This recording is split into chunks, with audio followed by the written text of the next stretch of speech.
Welcome to The Third Degree. I'm Chris Voss, host of The Third Degree, author of Never Split the Difference. Thank you, Chris. Negotiating as if your life depends upon it. And I have one of the most beautiful, interesting, amazing, dynamic people on the planet. I don't know where to start. NJ Goldston, Webby award-winning force of nature, fashion icon, helping everybody understand fashion, and I don't even know where to go.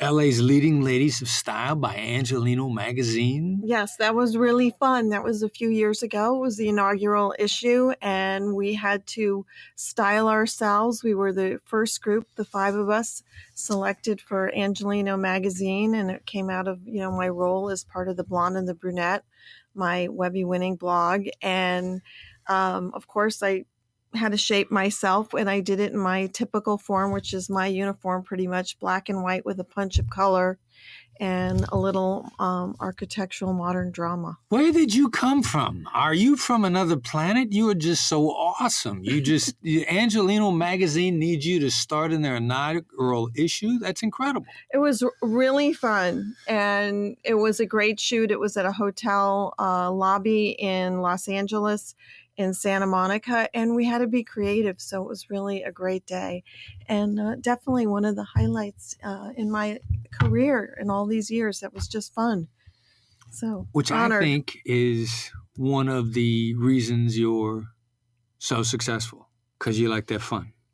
I do like to have fun, and I feel, I'm a left side, right side brain person. I've got the creative side, I've got the business side, but at the end of the day, I still have this creative passion for everything. I love to write, and my life revolves around having that quiet time to be creative and develop ideas and dive deep into whatever's going on, whether it's the fashion world, the business world, making sure I'm continuing to change all the time and keep up with things. And change is so important. I think at the beginning of my career, I didn't really understand always the importance of change. And if you don't adapt, you're going to be left behind. And when you work at companies and with people, it's so important to leave your mind free and open.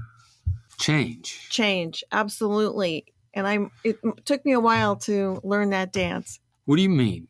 What caused you to realize that was a dance you had to learn? Well, I was at a large corporation actually down on Wall Street towards the beginning of my career. And I realized, and it took me a while, as I said, that when you're with a large company or even a small company, that if you stick to your ways and you don't adapt to what's going on in the environment and you don't leave yourself open to ideas and change, people see you as resistant, and you need to embrace what everybody else is bringing to the table and what's going on in a company. It can be corporate, it can be social, you following the news, whatever it is. You have to integrate all that into your life and realize that everything's always changing. And if you embrace change, you're going to have a lot of fun with it. Well, yeah, fun, but here's a fine line. How do you remain true to who you are and embrace change at the same time? Wow, that's a great question. And here's why I ask. Okay. Because I think one of the, as an outside observer, as a man, one of the struggles for women in the business world is how to be successful in business and not become a man or be man-like. Because if being man-like, more men, we don't need more men in business. We need outside perspectives. We don't need more duplicates. We're not going to get farther that way. And if I may, when I first started law enforcement a long time ago, when women were just coming up in law enforcement, having no role models, they had a hard time retaining their femininity. And I saw a lot of women in law enforcement 20, 30 years ago consumed by it and losing their femininity. You are nothing if not feminine. You're beautiful. And retain that despite how difficult the man's business world may have been and still is. So there's parts of you that refuses to give up. I think that's absolutely true. And one of the issues that happened, and a lot of women led the way for me, is that women didn't have any role models. There were so few out there. They didn't have the example. So they thought, because they were grappling with the introduction into all these different roles and being able to grow in the work environment. So they didn't have anybody to figure it out with them. So they naturally sort of assumed a more masculine approach to things. I think I came into the game a little bit later, and I said, I'm going to be true to myself and I'm going to be who I am, but I'm absolutely going to try and learn from other people. I was lucky to have a lot of great male and female mentors. And what I wanted to emulate was what they were doing in business successfully and their business skills. I wasn't actually trying to emulate a certain masculine mannerism because I didn't feel that was me, but I certainly wanted to learn what they were doing well and see how I could benefit from that. And hopefully different people would take me under their wing and give me their skills and teach me things. And by putting myself out there and saying, I want to learn, I was always a hard worker. Then hard work. Then people started giving me the benefit of some of their skills. But I must admit, early in my career, I have long hair, as you know. I would often have my hair back in a ponytail. I didn't know what to do. Right. What do you do with your hair? Yeah. Because it's very feminine. Right. But then I just decided that it's important to be me, and it was all about the work. So be yourself and still learn and adapt. Be willing to adapt to the environment, to change, to learn. Do you think that people mentored you without them actually knowing that you were learning that much from them? Did you look to people to learn from sort of unofficially? You said role models. A role model and mentor might be two different things. That's true. I think you're absolutely right. A role model is someone that you might see in the public eye or at a distance that you say, I would like to be like them and emulate them in certain ways. A mentor is actually someone you're interacting with every day. And I've had many great bosses in my career, and I felt like they worked with me, and they, besides giving me positive feedback, they gave me constructive negative feedback. And personally, when I make a mistake or I don't do something right, I spend so much more time thinking and agonizing about that just so I can learn from it, and hopefully I won't repeat it. And I hope I learn not to do something that way again, but I actually teach myself to do something better. How do you stop yourself from agonizing to the point where it's paralyzing? Well, I'm going to cite two books. One's a very, very... Never Split the Difference? No. Yes, that was my second book. All right. And that was what you wrote in your book about try and take emotion out of the equation. And I'm not sure if I quoted you correctly. It's close. It was close, but I'll let you repeat it in a second. The other one is actually Dale Carnegie's really old book. He's way before my time. How to Stop Worrying and Start Living. Ooh. And I think that's a great book. And I carried it almost for 5 years at the early part of my career when I was getting immobilized sometimes by emotion or what was happening or what could go wrong. And he always recenters you, just like Waze, and says, how you can cope with those emotions. And basically always ask the question, what's the worst thing that can happen? And I think about the incident that's close to what you've done in your career. And he cites a story in that book about how during, I think it was World War II, if I'm correct, and one of his clients was being interrogated, I think either by the Japanese or the Germans. And if he didn't do something right, he was going to get killed. And the man sort of came to his thought about the whole thing and said, what's the worst thing that could happen? Relaxed and somehow got himself through the situation.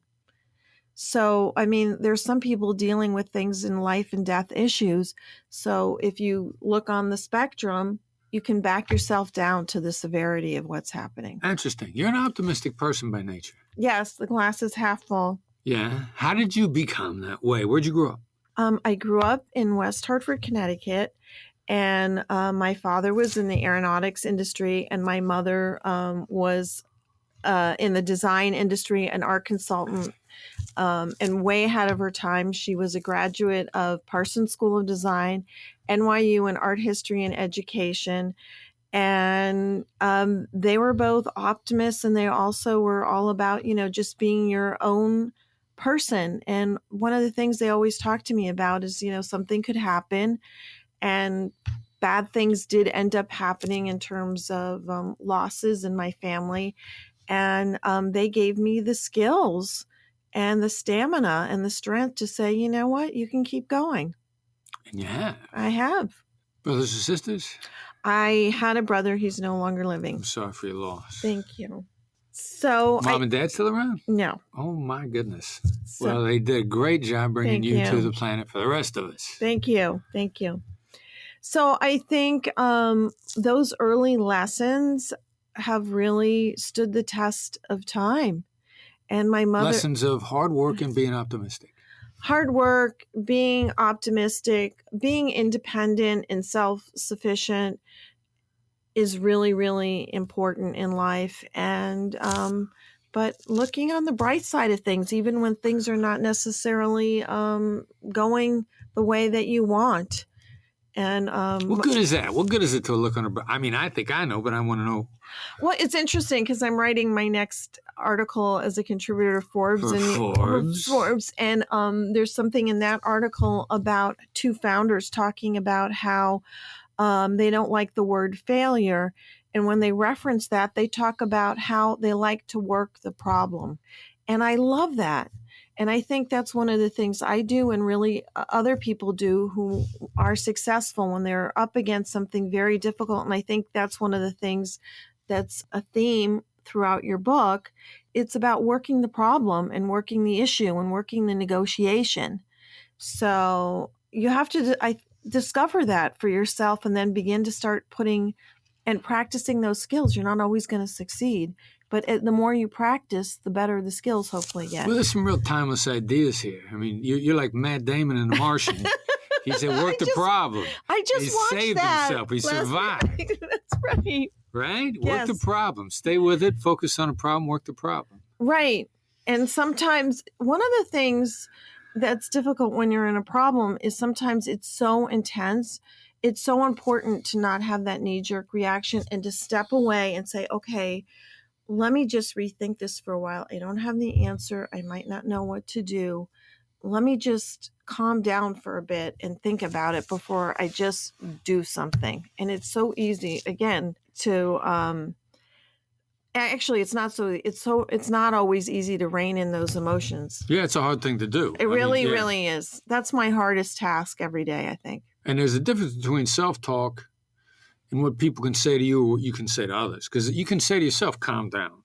Right. And it'll work. And if somebody says to you, calm down, you'll be like, how dare you tell me to calm down? Exactly. One of the things I do when I'm like that is I write something and I put it in a note in my phone. And then I've expressed my feelings and somehow it's manifested itself. And then I say, don't press the send button. Oh, so you get it out. Yeah. You just don't press, on that email or that text message. Yes, exactly. You can't unsend it, so but you do express it. I do express it. And you kind of let it sit there. Right. And Very that way I can let it just think on it for a while and say, okay. And I go back and I read it and I go, that really shouldn't be sent to anyone. How long before you go back and read it? I usually wait like an hour or two. All right. So you can get yourself leveled out in an hour or two. Take a few deep breaths. Yeah. Imagine the assassinations, but don't actually carry them out, right? It's kind of like that. Yeah, exactly. Sometimes you need to do that. And then, of course, there's always if I can get a latte, that sort of makes a lot of the world, right? Yeah. Well, yeah. Find a way to, put a little difference in the body chemistry. Exactly. Kick the system back into gear. Exactly. Mm-hmm. So I try to find little things that will help me keep things under control. Little things that'll help you keep things under control. Mm-hmm. Whether it's writing that note in my phone that never gets sent. All right. Something gets really difficult, then I might say, get up from my desk and take a walk and say that's a good way to just, calm down. If you can find a way to give yourself a moment. Yes, You're that's not a trying better to way. get all the way back in control immediately. You're just trying to give yourself a little bit of breathing room. Right. Exactly. So Yeah. what was the phrase in your book that I misquoted that you can repeat now? It's not that we try to take emotions out of things, that we understand that they're there and deal with them. You know, it's part of our makeup. Taking emotions out is like trying to take breathing out. Right. Just not gonna happen.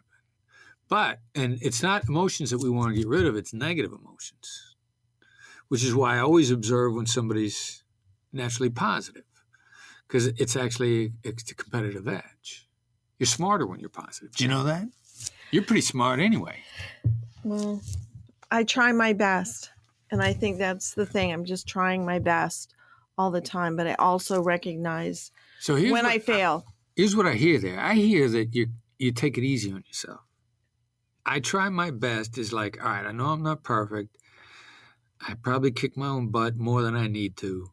But every now and then I need to have a little compassion for myself. I think you care for yourself a little bit. You try to take care of yourself? I do. I absolutely try and take care of myself. And I also think it's very important to have like quiet or alone time. And that's one of the things that I do for myself, because I think that it helps you recalibrate. And when you're not absorbing an environment and lots of other people, then you sort of get rid of all that noise that's around you, whether it's business or personal or whatever, and it could be good or bad noise. It sort of just lets you cleanse your mind and your soul for a while. You sound like an introvert. I think I probably really am at heart. Yeah. Well, yeah. I mean, there was a time when introvert was not a good thing. Everybody needed to be extroverted, but introverts think more than other people do. Introverts are introspective. You know, they take care of themselves. I think that's absolutely true, and I'm there's definitely a certain part of me that's an introvert, but there's also another part of me that loves life, loves being out, loves being social, loves all the interaction that happens, whether it's in the workplace or social, and I love all those things. But I think with what's happening with technology, that's the thing that's tipped the balance a lot lately. We're so inundated with text messages and emails and videos and so much media that it's important to just sort of detox sometimes. Tip the balance. Right. Because people feel out of control.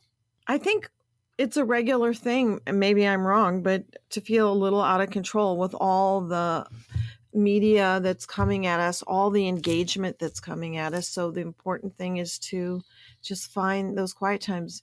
One of the things I wrote about this year was I took some hints from other people, is how important it is. Maybe you're only working Monday through Friday with all of your emails and all the different things. And maybe on the weekends, there's a little bit more of a barrier or a fence in terms of responding to everybody. And I tend to do that on the weekends only in small groups of emails, and then make sure that I'm not working the whole time. Otherwise, it just permeates your entire life and you aren't detoxing. So you got to recharge. You got to compartmentalize a little bit. All right, so let's talk some more about this Forbes blog thing. What is this all about? Women at Forbes? What is that all about?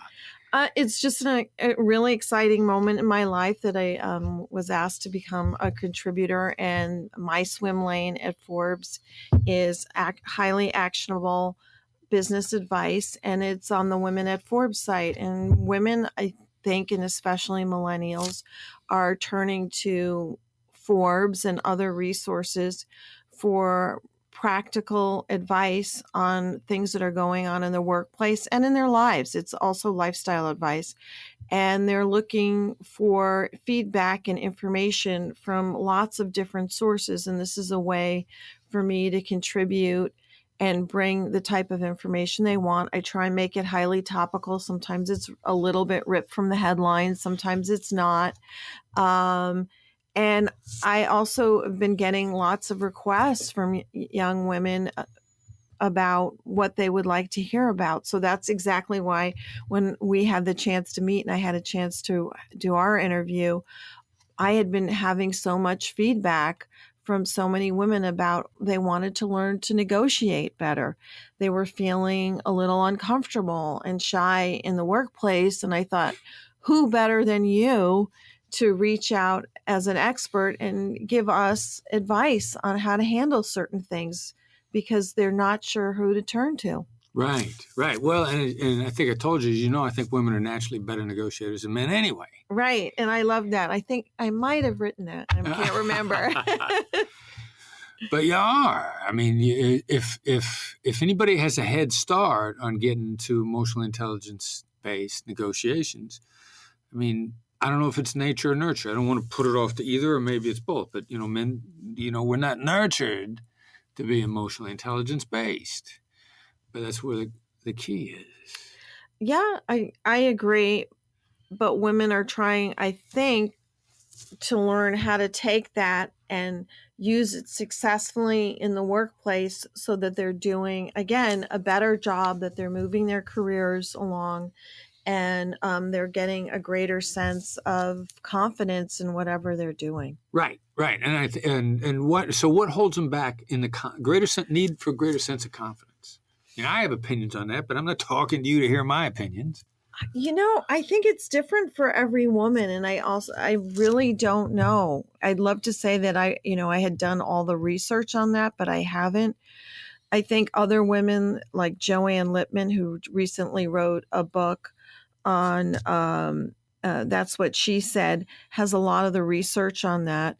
And women are just getting the skills and finding their way in learning how to integrate themselves better. And I think also now there's more founders and entrepreneurs. So they're trying to figure out, well, if they're young and they're starting a company and how to lead it, where are the resources and the things so they can do a good job and they want to be successful. So they're trying to arm themselves with the skill sets by going out and doing this research.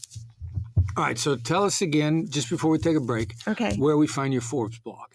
It's on Women at Forbes at Forbes.com.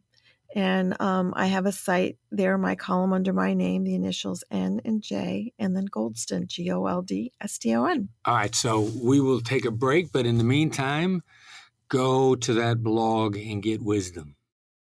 This has been The Third Degree, hosted by me, Chris Voss. If you want to learn more about negotiation, there are two ways. Number one, if you like visual learning, go to the Black Swan Group's YouTube channel. Black Swan Group is my company that teaches and trains negotiation. Our YouTube channel will show you some great videos about getting better at negotiation and links to some other cool stuff like my Google Talk. Number two, if you like to learn by reading, buy Never Split the Difference on Amazon. It's a book on negotiation. It's done very well. You'd love it. Buy it on Amazon because they get the best price. You might also like subscribing to our negotiation newsletter, The Edge. The Edge comes out once a week, every Tuesday morning. It's short and sweet, and it's easy to read. The way you subscribe, because it's free, subscribe to The Edge by texting the word FBI Empathy. Make that all one word. Don't let your spell check autocorrect it. Put a space between FBI and empathy. FBI Empathy to 22828. Send FBI Empathy to the number 22828. You get a dialogue box back that'll subscribe you to The Edge.